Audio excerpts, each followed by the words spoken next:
અમદાવાદમાં આજથી 2 દિવસ ચાલનારા કોંગ્રેસના રાષ્ટ્રીય અધિવેશનનો પ્રારંભ થયો છે. ગુજરાતમાં આયોજિત થનારું કોંગ્રેસનું આ છઠ્ઠું રાષ્ટ્રીય અધિવેશન છે. આ અગાઉ 1961માં આજથી 64 વર્ષ પૂર્વે ભાવનગરમાં કોંગ્રેસનું રાષ્ટ્રીય અધિવેશન યોજાયું હતું, જેમાં નહેરુ યુગ દરમિયાનની કોંગ્રેસની નીતિઓ પર ચર્ચા કરવામાં આવી હતી. ગુજરાતમાં કોંગ્રેસ 30 વર્ષથી સત્તાથી દૂર છે. અનેક પ્રયાસો કરવા છતાંય ગુજરાતમાં કોંગ્રેસ જીતવામાં સફળ થઈ શકી નથી અને અગાઉ કરતાં પણ વધુ શરમજનક સ્થિતિમાં આવી ગઈ છે. 2017ની વિધાનસભા ચૂંટણીમાં 76 બેઠકો જીતી અને ભાજપને પડકારવાની કોંગ્રેસ 2022ની ચૂંટણીમાં માંડ 17 બેઠકો સુધી પહોંચી શકી હતી. તેમાં પણ કેટલાક ધારાસભ્યોએ પક્ષપલટો કરી ગુજરાતમાં કોંગ્રેસના અસ્તિત્વ સામે જ સવાલ ઉઠાવી રહ્યા હતા.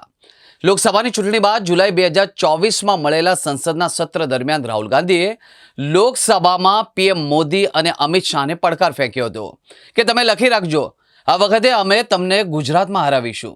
ગુજરાતમાં ભાજપને બરાબરની ટક્કર આપવા માટે કોંગ્રેસે અત્યારથી કમર કસી લીધી છે અને વર્ષ 2027માં આવનારી ગુજરાત વિધાનસભાની ચૂંટણીની તૈયારીઓ શરૂ કરી દીધી છે.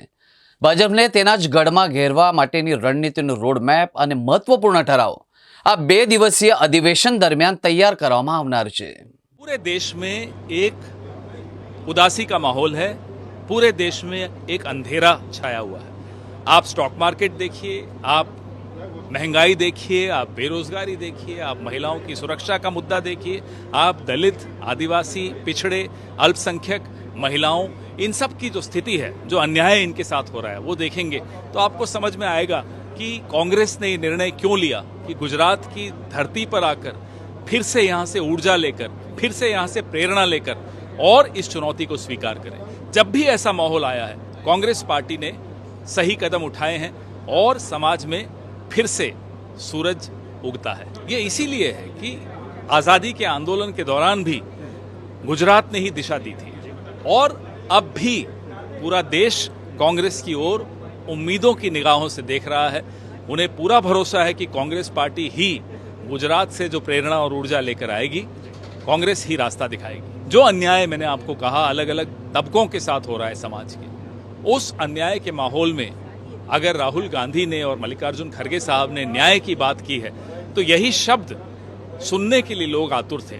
और संकल्प, समर्पण और संघर्ष, ये कांग्रेस की आत्मकथा इन 3 शब्दों में है. कांग्रेस का इतिहास, कांग्रेस की यात्रा इन 3 शब्दों में है. सबसे पहले तो गुजरात की इस पावन धरती पर जिसने हमें महात्मा गांधी दिए, जिसने हमें लौह पुरुष सरदार पटेल दिए, ये छठा अधिवेशन है कांग्रेस पार्टी का. 4 अध्यक्ष यहाँ से हुए गुजरात से, कांग्रेस के दादा भाई नारोजी, महात्मा गांधी खुद, सरदार पटेल और यूएन ढेबर जी.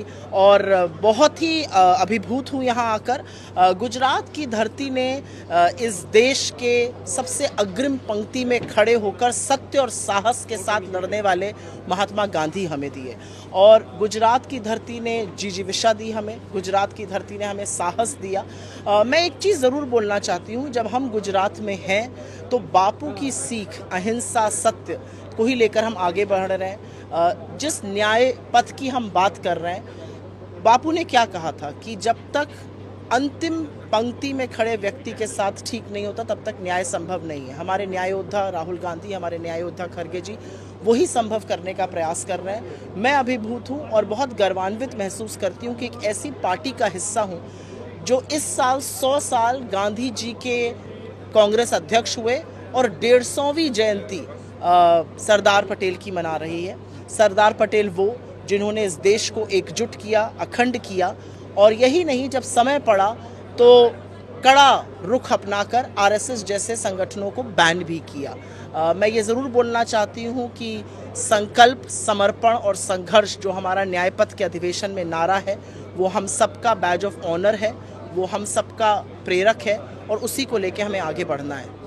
आज इस देश में अमीरों और गरीबों के बीच में इतनी बड़ी खाई है कि उसको पाटना मुश्किल है. आज इस देश में वैमनस्यता और नफरत इस कदर घोली जा रही है कि उसमें मोहब्बत डालनी ज़रूरी है. आज इस देश में अमीर को गरीब से, अगड़े को पिछड़े से लड़ाया जा रहा है. आज इस देश में दलितों, पिछड़ों, आदिवासियों के हक का लगातार हनन हो रहा है. तो चाहे वो ब्रिटानिया हुकूमत को घुटने टेकवाना हो या इस रेजीम को पछाड़ना, हमने लगातार वो काम किया है। हम मोहब्बत की बात करते हैं, हम सत्य की बात करते हैं, हम साहस की बात करते हैं और उसी को लेके कांग्रेस आगे बढ़ेगी। देखिए, सरदार पटेल का जो स्मारक है वहाँ से आज कांग्रेस का वर्किंग कमेटी की शुरुआत हो रही है। सरदार पटेल भी हमारे थे, गांधी तो हमारे थे ही, तो ये गांधी की भी भूमि है, सरदार पटेल की भी भूमि है, जहाँ से एक नए उत्साह के साथ कांग्रेस पार्टी अपना नया कार्यक्रम शुरू करने जा रही है। यहाँ कैसे अब देश भर में संगठन को मजबूत बनाया जाए, कैसे गुजरात में यहाँ जीत की वापसी हो, इन सारी चीज़ों पर विचार विमर्श होगा। और देश की जो अर्थव्यवस्था, शेयर मार्केट बुरी तरह ध्वस्त है, अर्थव्यवस्था गिर रही है, इन सब चीज़ों को लेके सरकार को चेतावनी दी जाएगी। तो जब देश थोड़ी कठिन परिस्थितियों में था, कांग्रेस ने अधिवेशन किया, नई ऊर्जा दी। आज भी कुछ ऐसे ही माहौल? ऐसे ही है, बिल्कुल नई ऊर्जा प्राप्त होगी, नए फैसले होंगे, नए संकल्प लिए जाएंगे और नई चुनौतियों से कैसे लड़ा जाए इसकी तैयारी होगी। Thank you. सबसे पहले तो कांग्रेस पार्टी के एक एक कार्यकर्ता और उसके एक एक नेता के लिए ये बहुत ही गर्व का विषय है। आज की जो कांग्रेस पार्टी है, अगर आप उसके ऑर्गेनाइजेशनल स्ट्रक्चर को देखेंगे तो उस संगठन को गांधी जी ने अपने हाथों से तैयार किया है। उसको संगठित करने का प्रयास और गांधी जी के बताए रास्तों पर ले चलने का प्रयास जो है पटेल जी ने किया है। जब कांग्रेस का कोई कार्यक्रम गुजरात में होता है तो इसीलिए होता है कि हम गांधी जी और पटेल जी के बताए रास्तों पर अपने संगठन को लेकर के चलें। आज हमारे सामने चुनौती यही है कि जो आज़ादी कांग्रेस पार्टी ने दिलाई, जो संविधान कांग्रेस पार्टी ने बनाई, आज नफरत फैलाने वाले कुछ लोग जो हैं, जो चाहते हैं कि यह देश दो चार पूंजीपतियों का देश बन करके रह जाए, उनका चारागाह बन जाए, वो इस आज़ादी को कमज़ोर कर रहे हैं, वो इस संविधान के ऊपर हमला कर रहे हैं। तो एक बार फिर से ये ज़रूरत आन पड़ी है कि उसी कांग्रेस का, उसी प्रेरणा की जिस कांग्रेस ने इस देश को आज़ादी दिलाई, संविधान बनाया, और उसी प्रेरणा को प्राप्त करने के लिए हम लोग गुजरात आए हैं। और हमको पूरा भरोसा है कि सिर्फ गुजरात में नहीं, देश में जब भी कोई ज़रूरत आन पड़ती है, गुजरात के लोग, गुजरात की मिट्टी के लोग देश को रास्ता दिखाने का काम करते हैं। तो सिर्फ गुजरात में ही नहीं, पूरे देश में बदलाव का, न्याय और मोहब्बत के लिए बदलाव का यह संदेश जो है वो दूर तलक जाएगी और कांग्रेस पार्टी जन संघर्षों का मंच एक बार फिर से बनेगी। हाँ, मतलब कुछ लोगों की जो कुनीति है या जो जिनकी कह लीजिए कि जिनकी नीति और नीयत खराब है, उसके चलते जो है मेहुल चौकसी और नीरव मोदी की धरती इसको बनाने की कोशिश की जा रही है। मोरबी में जो पुल गिरा, जो लोग घोटालेबाज हैं, जो कहते हैं ना डब्बाबाज हैं, जो है भ्रष्टाचार को, चोरी को आज के दौर में जो है नैतिक ठहराते हैं, तो वो तमाम लोग जो है गुजराती पहचान के ऊपर हमला कर रहे हैं। मैं बार बार कहता हूं कि यह देश और दुनिया गुजरात को हमेशा गांधी के नाम से जानेगी, मोदी के नाम से नहीं जानेगी। और यह जो विचारधारात्मक फ़र्क है, यही मॉडल का फ़र्क है। एक गुजरात का मॉडल गांधी जी का मॉडल है, जो सत्य और अहिंसा पे आधारित है, जो समानता और न्याय पे आधारित है। दूसरा मॉडल जो है वो मोदी जी का मॉडल है, जो झूठ पे आधारित है, नफरत पे आधारित है, जो दंगा पे आधारित है, भाई को भाई से लड़ाने पे आधारित है, फूट डालो राज करने पे आधारित है। तो देश को तय करना पड़ेगा कि कैसा गुजरात चाहिए।